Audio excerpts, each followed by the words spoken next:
नमस्कार दोस्तों। 1984 का दंगा, जिसे सिखों के नरसंहार के नाम से भी जाना जाता है, सरकारी आंकड़ों के अनुसार केवल दिल्ली में 2800 सिख जान से मार दिए गए थे और पूरे भारत में लगभग 3350 सिख जान से मारे गए थे। जबकि कुछ अन्य सोर्सों का मानना है कि यह आंकड़ा 8000 से 17000 के बीच में है। यह नरसंहार क्यों हुआ था, इसको समझने के लिए हमको 4 महीना और पीछे चलना पड़ेगा। आतंकवादी भिंडरावाले को पकड़ने के लिए 1 जून 1984 को जब ऑपरेशन ब्लू स्टार शुरू किया गया था, तो होता यह है कि 19 जुलाई 1982 को 200 हथियार बंद के साथ भिंडरावाला गोल्डन टेम्पल में घुसता है और गुरु नानक निवास पर कब्जा कर लेता है। भिंडरावाले ने पूरा गोल्डन टेम्पल के कॉम्प्लेक्स को अपना हेडक्वार्टर बना लिया और वहीं से सबसे मिलता और अंतर्राष्ट्रीय मीडिया को वहीं से इंटरव्यू देता। फिर 23 अप्रैल 1983 को पंजाब पुलिस में डिप्टी इंस्पेक्टर जनरल AS अतवाल को मंदिर परिसर में पूजा के बाद किसी अनजान व्यक्तियों द्वारा गोली मार दी जाती है। गोली मारने वाले को भिंडरावाले का फॉलोअर बताया जाता है। फिर 5 अक्टूबर 1983 को एक बस के अंदर 6 हिंदुओं को गोली मार दी जाती है और उसका दोषी भी भिंडरावाले को माना जाता है, जिसके चलते उस समय की इंडिया गवर्नमेंट पर इतना प्रेशर बनता है कि उसके अगले ही दिन पंजाब गवर्नमेंट को बर्खास्त कर दिया जाता है और पंजाब में प्रेसिडेंट रूल लगा दिया जाता है, जिसकी वजह सिख और हिंदुओं के बीच में बहुत तनाव बढ़ जाता है। इस वजह से हरियाणा में भी दंगा शुरू हो जाता है। हरियाणा के करनाल में 19 फरवरी 1984 को 8 सिख को जान से मार दिया जाता है और गुरुद्वारे में भी आग लगा दी जाती है। अब इसमें नुकसान हिंदुओं और सिख दोनों लोग का हो रहा था। खालिस्तान के जितने भी सपोर्टर थे वो हिंदुओं को अपना दुश्मन मानते थे और सिख जो कि खालिस्तान के सपोर्टर नहीं थे उनको भी गद्दार की निगाह से देखा जाने लगा और भिंडरावाला गोल्डन टेम्पल के अंदर से ही ये सब करवा रहा था। फिर 15 दिसंबर 1983 को भारत सरकार की तरफ से भिंडरावाले को गोल्डन टेम्पल छोड़ करके बाहर आने के लिए बोला गया, लेकिन वो बाहर नहीं आता है। फिर साल आता है 1984। भिंडरावाले का आतंक बहुत बढ़ चुका था, जिसके चलते उस समय की प्रधानमंत्री श्रीमती इंदिरा गांधी ने इंडियन सीक्रेट सर्विस और रॉ से मीटिंग करती हैं और उनको यह काम सौंपती हैं कि किसी भी हाल में भिंडरावाले को गोल्डन टेम्पल से बाहर निकालो। लेकिन उससे पहले सरकार की तरफ से नरसिम्हा राव की अगुवाई में एक आखिरी कोशिश की गई भिंडरावाले से नेगोशिएट करने के लिए, लेकिन सरकार की यह आखिरी कोशिश भी फेल हो जाती है। भिंडरावाला अकाल तख्त से बाहर आने के लिए तैयार नहीं हुआ। गोल्डन टेम्पल में अकाल तख्त के अंदर भिंडरावाला बहुत ही सुरक्षित था और उसे पता था कि मंदिर परिसर में सरकार कोई भी सैन्य कार्रवाई नहीं करेगी। फिर 26 मई 1984 को भारत सरकार को सूचना दी गई कि भिंडरावाला किसी भी नेगोशिएशन पर बात नहीं करेगा। अब उसका फाइनल कहना था कि सिख न भारत में रह सकते हैं और न भारत के साथ रहेंगे, क्योंकि उसको अपना अलग ही देश बनाना था। एक पत्रकार को इंटरव्यू उसने दिया था लास्ट टाइम पे, उसने कहा था यह चिड़िया अब अकेली है और इसके शिकारी बहुत है। इतना सब होने के बाद प्रधानमंत्री इंदिरा गांधी ने ऑपरेशन ब्लू स्टार को परमिशन दे दिया। इंदिरा गांधी जी का केवल इतना कहना था कि किसी भी सिविलियन की जान नहीं जानी चाहिए और सबको यह बहुत बड़ी गलतफहमी थी कि जैसे ही ऑपरेशन ब्लू स्टार शुरू होगा भिंडरावाला मंदिर से बाहर आ जाएगा और सरेंडर कर देगा। 3 जून को गुरु अर्जुन देव जी का शहीदी दिवस था, जिसके लिए 2 जून से ही हरमिंदर साहिब में हजारों श्रद्धालुओं का आना शुरू हो गया था। भारत सरकार ने पंजाब में आने जाने वाली सभी रेलगाड़ियों और बस को रोक लगा दी, फोन के कनेक्शन काट दिए और विदेशी मीडिया को पंजाब से बाहर कर दिया और पूरे शहर की लाइट भी काट दी गई। 3 जून को भारतीय सेना अमृतसर पहुंच गई और स्वर्ण मंदिर मतलब गोल्डन टेम्पल के चारों तरफ घेराबंदी कर लिया। फिर शाम को 36 घंटे के लिए शहर में कर्फ्यू लगा दिया जाता है। 4 जून को सेना ने गोलीबारी शुरू कर दी कि जिससे मंदिर में मौजूद चरमपंथियों के हथियारों और असलहों का अंदाजा लगाया जा सके और चरमपंथियों की तरफ से इतना करारा हमला हुआ कि सबके होश उड़ गए। फिर 5 जून को बख्तरबंद गाड़ियों और टैंकों का इस्तेमाल किया गया। 5 जून की रात भारतीय सेना और चरमपंथियों के बीच में असली जंग शुरू होती है। बहुत ही भीषण खून खराबा हुआ। श्री अकाल तख्त पूरी तरह तबाह हो गया और गोल्डन टेम्पल पर भी गोलियां चली। भारत सरकार के अनुसार भिंडरावाला सहित 493 चरमपंथी या फिर आम नागरिक मारे गए और 86 घायल हुए। 1593 को गिरफ्तार किया गया, लेकिन उसमें 83 सैनिकों की भी जान गई। इस कार्यवाही से सिख समुदाय की भावनाओं को बहुत ठेस पहुंचती है। स्वर्ण मंदिर पर हमला करने को बहुत सारे सिख अपने धर्म के ऊपर हमला करना बताया। कई प्रमुख सिखों ने या तो अपने पद से इस्तीफा दे दिया या फिर भारत सरकार द्वारा दिया गया सम्मान वापस कर दिए। ऑपरेशन ब्लू स्टार काफी हद तक सफल रहा, परंतु यह इंदिरा गांधी की सबसे बड़ी राजनीतिक हारों में से एक माना जाता है। सिखों और कांग्रेस पार्टी के बीच बहुत बड़ी दरार पैदा हो गई। ऑपरेशन ब्लू स्टार के कारण सिखों की धार्मिक भावनाओं का दुष्परिणाम 31 अक्टूबर 1984 को इंदिरा गांधी के नृशंस हत्या के रूप में सामने आया, जब उनकी सुरक्षा में तैनात 2 सिख सुरक्षा कर्मी सतवंत सिंह और बेअंत सिंह ने उनको गोलियों से भून दिया, जिसके चलते सिखों के खिलाफ पूरी दिल्ली में नफरत की आग फैल गई या यह कह लीजिए कि फैला दी गई। पूरे भारत के लगभग 40 शहरों में 8,000 से 17,000 सिख जान से मार दिए जाते हैं और कम से कम 50,000 सिख या तो देश छोड़कर भाग गए या शहर छोड़कर भाग गए। दिल्ली के सुल्तानपुरी, मंगोलपुरी, त्रिलोकपुरी और ट्रांस यमुना क्षेत्र सबसे अधिक प्रभावित थे। इतनी बड़ी हिंसा बिना पुलिस के मदद के हो ही नहीं सकती थी।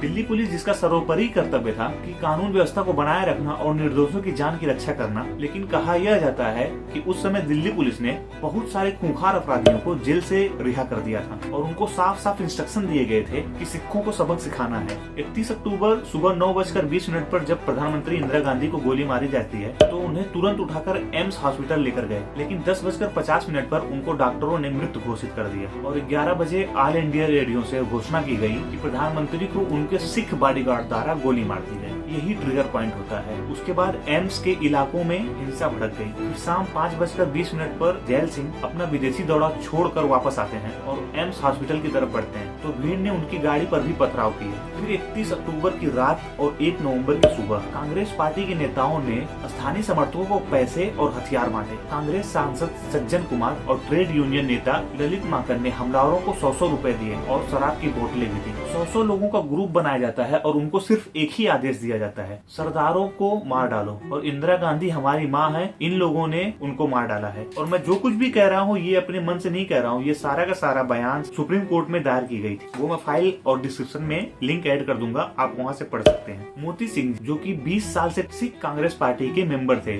उनका यह बयान है कि उन्होंने यह सज्जन कुमार को कहते हुए सुना था, जो भी इन सपोलों को मारेगा मैं उसको पैसे दूंगा, जो भी रोशन सिंह और बाघ सिंह को मारेगा उसको 5-5 हजार रूपए दिए जाएंगे और अन्य सिख को मारने के लिए 1-1 हजार रूपए। वह पैसा सज्जन कुमार के सेक्रेटरी से 3 नवंबर को ले सकते हैं। सुप्रीम कोर्ट ने कोर्ट में बताया कि दंगा के दौरान सज्जन कुमार कह रहा था एक भी सिख जिंदा नहीं बचना चाहिए। सीबीआई ने भी दिल्ली पुलिस को दोषी पाया क्योंकि जब दंगा हो रहा था तो पुलिस वाले अपनी आंखें बंद कर लिए थे। सकरपुर मोहल्ले में कांग्रेस नेता श्याम त्यागी के घर को मीटिंग का अड्डा बनाया गया था और कांग्रेस के नेता HKL भगत ने बूप त्यागी को 2,000 रूपए दिए और बोला कि इन 2,000 रूपए का दारू बांट दो और जैसा बोला है मैंने वैसा ही करो, तुमको घबराने की कोई जरूरत नहीं है, जो भी होगा मैं देख लूंगा। 31 अक्टूबर की रात पालम में पंडित हरिकेश की राशन की दुकान पर कांग्रेस के नेता बलवंत खोखर ने पूरी भीड़ को बुलाया और वहीं सबको कसम दिलाया कि सिखों को जान से मारना है और भीड़ को लोहे की रॉड, केरोसिन के तेल, जूट और तेजाब दिए गए और उनको बोला गया कि सिखों की दुकानों को लूट लो और उसके बाद आग लगा दो और कोई भी सिख सामने आता है उसको जिंदा जला दो। और भीड़ ने उनकी दुकानों को लूटना शुरू किया और आग लगाना चालू कर दिया था और समय समय पर उनको कुछ लोग बाइक से केरोसिन का ऑयल भी सप्लाई कर रहे थे। बहुत ही दिल दहला देने वाला मंजर शुरू हो गया था। 1 नवंबर को सारे सिख अपने अपने घरों में छिप जाते हैं और कोई भी बाहर नहीं निकलता और जो लोग पहले से ही बाहर थे उनको आसानी से पहचान लिया जाता, उनको पगड़ी और दाढ़ी के द्वारा और उनको वहीं पे मार दिया जाता। और नरसंहार तो तब शुरू हुआ जब 31 अक्टूबर की ही रात को कांग्रेस पार्टी के ऑफिशियल्स ने वोटर लिस्ट निकाल लिए, राशन कार्ड निकाल लिए, स्कूल के फॉर्म निकाले और जिससे उनके मकान और दुकान की आसानी से पहचाना जा सके। जितने भी सिख के मकान और दुकान थे उन सब पर कांग्रेस के कार्यकर्ताओं ने यस मार्क किया था, जिसे आसानी से समझा जा सके किस घर को लूटना है और किस घर को आग लगानी है। दंगाइयों के पास इतनी सटीक लिस्ट थी कि जो भी सिख मार दिए जाते थे उनका लिस्ट में से नाम काट देते थे और बॉडी को अपने साथ उठाकर लेकर चले जाते थे। जब दिल्ली में इतना सब चल रहा था तो विपक्षी पार्टी के नेता शांत नहीं थे। सुप्रीम कोर्ट के सीनियर और बीजेपी के नेता राम जेठमलानी जी ने उस समय के गृह मंत्री PV नरसिम्हा राव से मिले और सिखों के संरक्षण के लिए कठोर कदम उठाने की मांग की। लेकिन जब 31 अक्टूबर को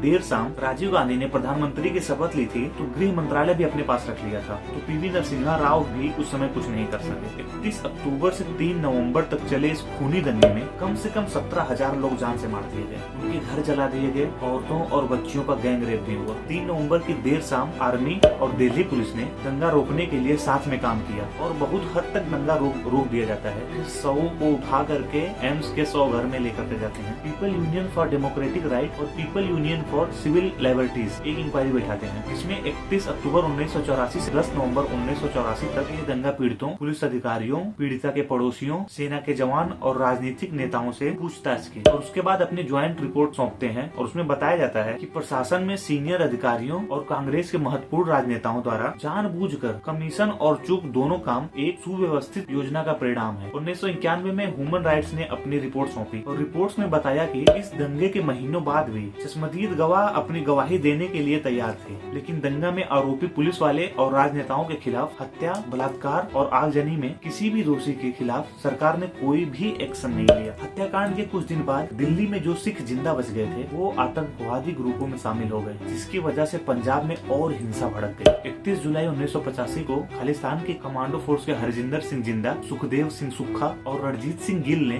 दंगे का बदला लेने के लिए कांग्रेस पार्टी के नेता और सांसद ललित माकन की हत्या कर दी। 31 पन्नों की रिपोर्ट में हु आर द गिल्टी में 227 लोगों को आइडेंटिफाई किया गया और जिन्होंने भीड़ का नेतृत्व किया था उस लिस्ट में ललित माकन का नाम तीसरे नंबर पर था। हरजिंदर सिंह जिंदा और सुखदेव सिंह सुक्खा ने दंगे में शामिल एक और कांग्रेसी नेता अर्जन दास की भी हत्या कर दी और फिर 28 साल तक सुप्रीम कोर्ट में यह केस चलता रहा। 2012 में 442 दंगाइयों में से 49 को आजीवन कारावास की सजा मिली और 3 को 10 साल की सजा मिली और दिल्ली के 6 ऑफिसर्स को भी दोषी पाया गया। अप्रैल 2013 में भारत के सर्वोच्च न्यायालय ने 3 लोगों की अपील खारिज कर दी जो आजीवन कारावास की सजा को सुप्रीम कोर्ट में चैलेंज किए थे। उसी महीने दिल्ली की कड़कड़डुम्मा की जिला अदालत ने 5 लोगों को बलवान खोखर पूर्व सांसद, महेंद्र यादव पूर्व विधायक, किशन खोखर, गिरधारी लाल और कप्तान भागल को भी दोषी ठहराया। अदालत ने बाद में सज्जन कुमार को बरी कर दिया, जिसके कारण कड़ा विरोध हुआ। आज भी सिखों को पूरी तरीके से इंसाफ नहीं मिला है, जिसका कुछ केस सुप्रीम कोर्ट में चलता है, कुछ केस अमेरिका में भी चल रहा है। और एक बात मैं आपको क्लियर बता दूं कि भिंडरावाले को आतंकवादी बनाने में पूरा योगदान इंदिरा गांधी जी का था। अकाली दल और जनता पार्टी के गठबंधन को तोड़ने के लिए कांग्रेस पार्टी ने भिंडरावाले को स्पॉन्सर किया था कि पंजाब में सिखों को हिंदुओं के खिलाफ भड़काओ। हम उम्मीद करते हैं कि सिखों को जल्दी न्याय मिले।